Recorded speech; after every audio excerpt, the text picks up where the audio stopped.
blank, Majjhima Nikaya. Middle-length discourses. Translated by Bhikkhu Bodhi. Suttacentral.net and suttas.com. Mnad Vekhanassa Sutta, to Vekhanassa thus have I heard. On one occasion the Blessed One was living at Savatthi in Jeta's Grove, Anathapindika's park. Then the wanderer Vekhanassa went to the Blessed One and exchanged greetings with him. When this courteous and amiable talk was finished, he stood at one side and in the Blessed One's presence he uttered this exclamation, "This is the perfect splendor, this is the perfect splendor." Buddha, but, Kaccana, why do you say, this is the perfect splendor, this is the perfect splendor?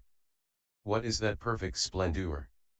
Kaccana, Master Gotama, that splendor is the perfect splendor which is unsurpassed by any other splendor higher or more sublime. Buddha, what is that splendor that is unsurpassed by any other splendor higher or more sublime?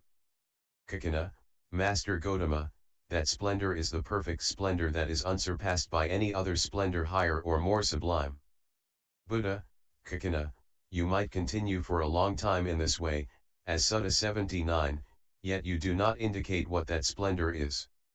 Kaccana, there are these 5 chords of sensual pleasure. What 5? Forms cognizable by the eye that are wished for, desired, agreeable, and likeable, connected with sensual desire and provocative of lust. Sounds cognizable by the ear, odors cognizable by the nose, flavors cognizable by the tongue. Tangibles cognizable by the body that are wished for, desired, agreeable, and likeable, connected with sensual desire and provocative of lust. These are the 5 chords of sensual pleasure.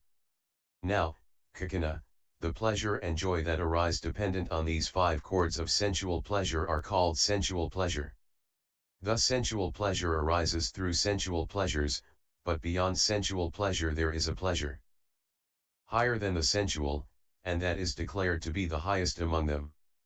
When this was said, the wanderer Vekhanassa said, "It is wonderful, Master Gotama, it is marvelous, how well that has been expressed by Master Gotama, thus sensual pleasure arises through sensual pleasures, but beyond sensual pleasure there is a pleasure higher than the sensual, and that is declared to be the highest among them." Buddha, Kaccana, for you who are of another view, who accept another teaching, who approve of another teaching, who pursue a different training, who follow a different teacher, it is hard to know what sensuality is, or what sensual pleasure is, or what the pleasure higher than the sensual is.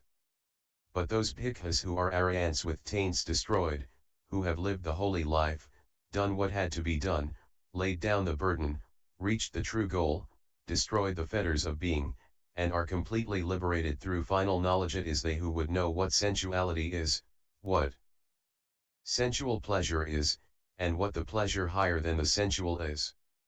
When this was said, the wanderer Vekhanassa was angry and displeased, and he reviled, disparaged, and censured the Blessed One, saying, "The recluse Gotama will be worst." He then said to the Blessed One, "So then there are some recluses and Brahmins here who, without knowing the past and without seeing the future, yet claim, birth is destroyed, the holy life has been lived, what had to be done has been done, there is no more coming to any state of being." What they say turns out to be ridiculous, it turns out to be mere words, empty and hollow. If any recluses and Brahmins, without knowing the past and without seeing the future, yet claim, birth is destroyed, the holy life has been lived, what had to be done has been done, there is no more coming to any state of being, they can be confused in accordance with the Dhamma. Rather, let the past be, Kaccana, and let the future be. Let a wise man come, one who is honest and sincere, a man of rectitude. I instruct him, I teach him the Dhamma in such a way that by practicing as instructed he will soon know and see for himself. Thus, indeed, there rightly comes to be liberation from the bond, that is, from the bond of ignorance. Suppose, Kaccana, there were a young tender infant lying prone, bound by stout bonds at the 4 limbs with the 5th at the neck, and later on, as a result of his growth and the maturing of his faculties, those bonds loosened, then he would know I am free and there would be no more bondage. So too, let a wise man come, thus. Indeed, there rightly comes to be liberation from the bond, that is, from the bond of ignorance. When this was said, the wanderer Vekhanassa said to the Blessed One, Magnificent, Master Gotama. Magnificent, Master Gotama. Master Gotama has made the Dhamma clear, as Sutta 79, for those with eyesight to see forms.